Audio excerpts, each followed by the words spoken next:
Több fogyatékos és megváltozott munkaképességű foglalkoztatását támogatja jövőre a kormány.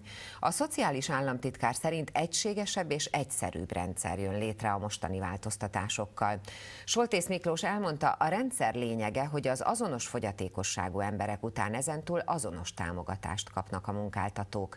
A cégek számára kiírt pályázatok alapján jövőre 326 cég több mint 30 000 megváltozott munkaképességű dolgozót foglalkoztat majd.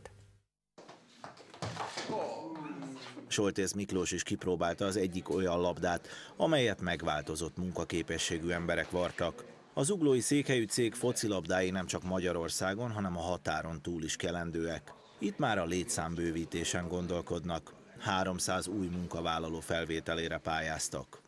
3400 az a megváltó munkaképességű létszám, amiket jelenleg alkalmazunk. A pályázatot 3700 főre adtuk be. Ez azt jelenti, hogy 300 fővel fogunk tudni bővíteni, amennyiben a pályázatunk pozitív elbírálást nyer. A dolgozók és az őket alkalmazó cégek részére most egy új egységes támogatási rendszert vezetnek be. Több mint 320 cég, több mint 30.300 embert tud majd foglalkoztatni a jövőben, ami már egy néhány száz fővel egyébként emelkedő létszámot jelent, de ami talán még fontosabb ennél, hogy az egységes támogatás mellett, tehát azonos összegű támogatást kapnak ezek a vállalkozások, megjelenik az úgynevezett tartós és az úgynevezett tranzit foglalkoztatás.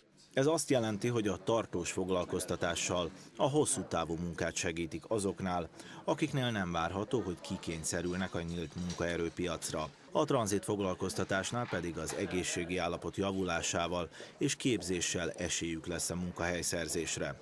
A pályázati eredmények alapján a 27.900 ember tartósan jutna munkához, míg 2400 főt a tranzit támogatási rendszerben foglalkoztatnának 2013-ban.